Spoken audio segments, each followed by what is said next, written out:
So we've been together for more than a decade and married for a number of good years. And along our journey, we have learnt some key money lessons that we want to share with you that have really impacted our marriage and our relationship in a positive light.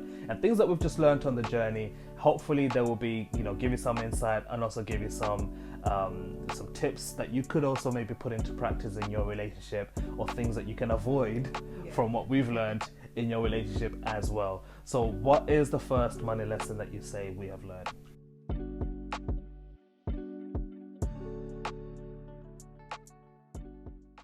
So we've got 5 written, yeah? So the Okay. first one is to stop caring about what other people think. Absolutely. Facts on facts. So, it's very common, and it's an easy trap to fall into when you are in a relationship, or even just in general, right? As adults, that we start to compare ourselves to other people. And, couples compare themselves to other couples.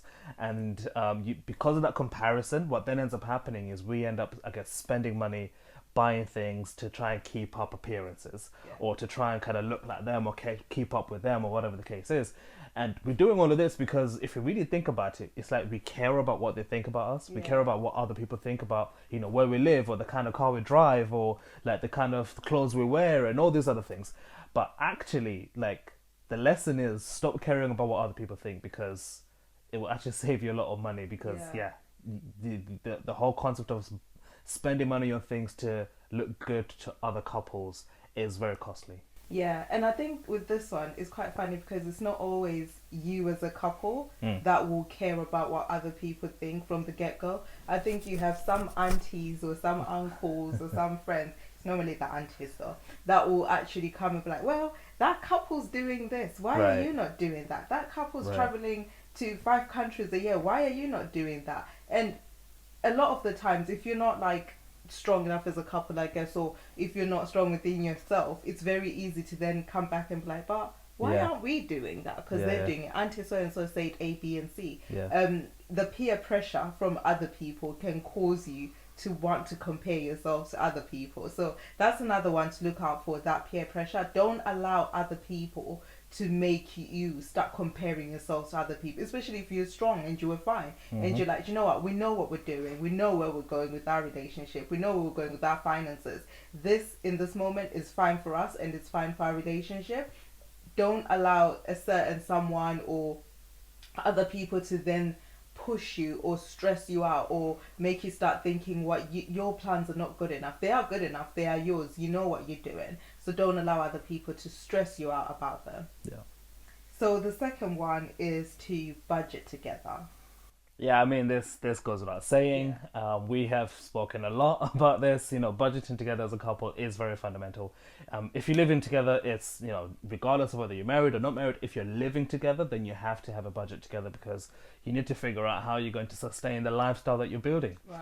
And but the lesson here, really, I'd say, is that learn to do it together, right? Yes, you can have separate money. You can have, you can keep your finances separate. That's okay, but learn to be in a rhythm of talking about your expenses together, of thinking about how are we going to pay our bills this month together, kind of sharing that headspace, right? Don't just kind of leave it for one partner to do everything, and don't just leave it for you to carry the load. Kind of try and work together in this scenario. Now, when I say work together, I'm not necessarily saying from a money perspective, as in, okay, you put your money in, I put my money in.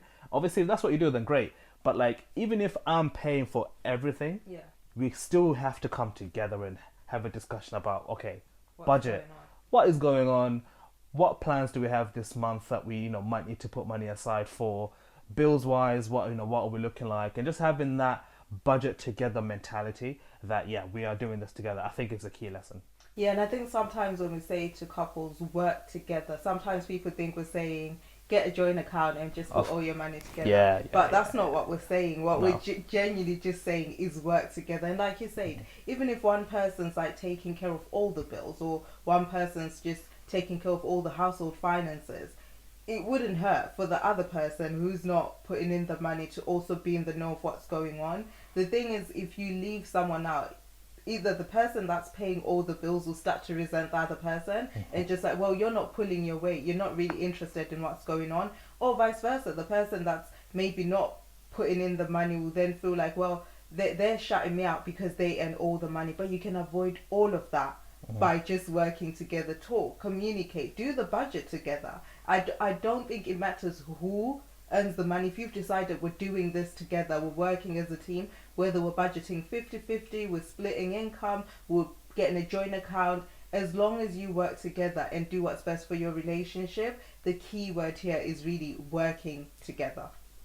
One of the best things you can do in your relationship is to learn how to manage money together. But where do you begin? There are so many options. Should you have joint accounts? Should you combine all your finances or keep some of it separate? How should you approach this? Well, what we have done is put together a free couples budgeting guide that you can download today that will show you everything you need to know to get started regarding budgeting together as a team. That's right. So you can actually find the link in the description box, or you can go to skillfinances.com/free couples budget and it will be sent directly to your inbox. So the third one is to dream together. Yeah, honestly, dreaming together from a financial perspective is really, really powerful. And what we're talking about here is like ensure that you're spending time to dream about your future together, particularly your financial future.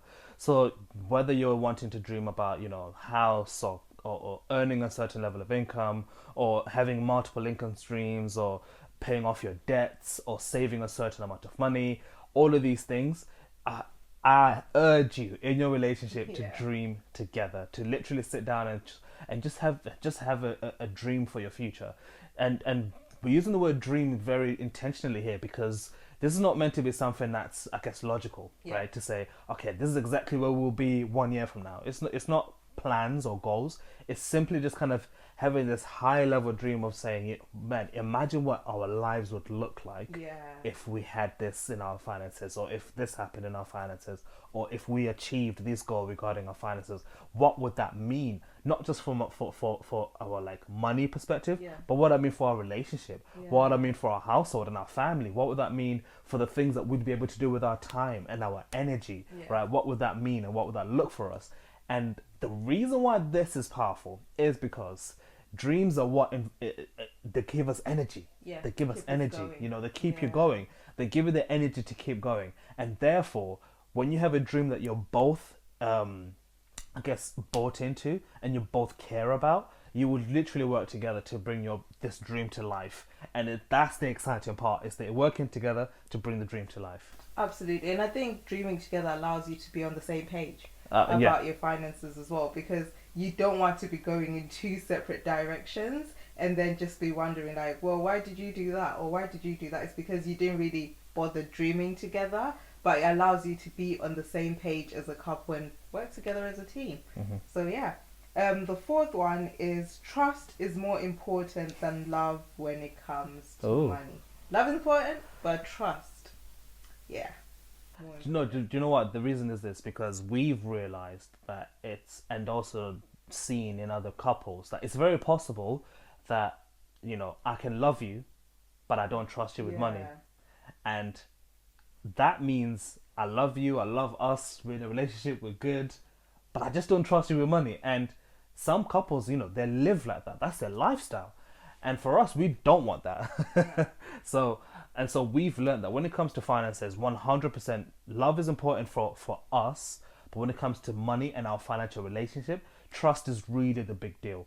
Trust basically is I trust that you know what you're doing, or I trust that you will not make decisions to our detriment, or I trust that you're going to be responsible when it comes to finances, or I trust that you're going to do what you say and you're going to stick to your word. All of these things are really, really important when it comes to how money is handled in your relationship. Yeah, so I completely agree with you. Trust is very important, because it's one of those things that if you break it, as much as you love someone, if you break trust, it's very hard to rebuild trust and stuff.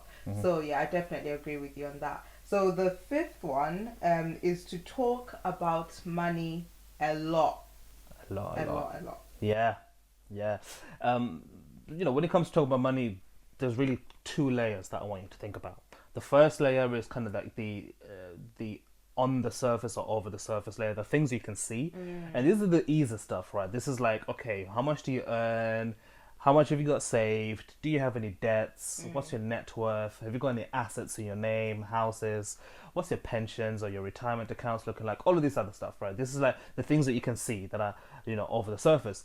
But then there's the second layer is the things that are underneath the surface, the deeper stuff, exactly. And now we're talking about things like, I don't know, your money mindset, your money beliefs, your limiting beliefs, if that, and things that you're fearful about, things that you're scared of, but also things that you're excited about, things that you dream about, the relationship that you have with money, how money was taught to you when you're growing up. All of these layers are really important, but when you understand particularly this bottom under the surface layer, the deep stuff, that's where the magic happens, where you will start to really feel like you're becoming more aligned as a couple when it comes to the way that you approach and think about money. Yeah, and I completely agree with that. And I also believe that it helps to build your financial intimacy. I think the more you talk about money in your relationship, the easier it becomes to be more open about it, if that makes sense. Because if you don't really talk about it much, I think sometimes having the money conversations, a simple one, having a conversation about a budget will become like a very dreaded thing if you don't normally talk about money in your relationship. Because it's like, oh, that thing again, we're doing this again.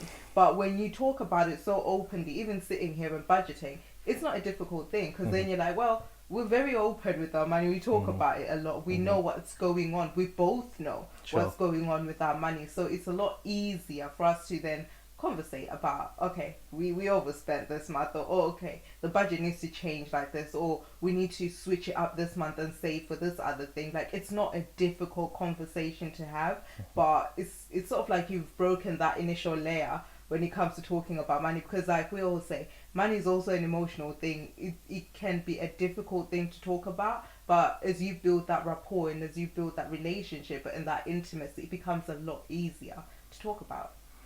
So those are 5 of the money lessons that we have learned in our relationship. Now, one thing that we'd love to know is which one of those 5 has hit you home the most, and which one of those 5 are you going to take lessons from and apply in your relationship, whether it's to avoid a certain direction or whether it's to put it into practice in your relationship. We'd love to know. Let us know in the comments below, and we will see you on the next one.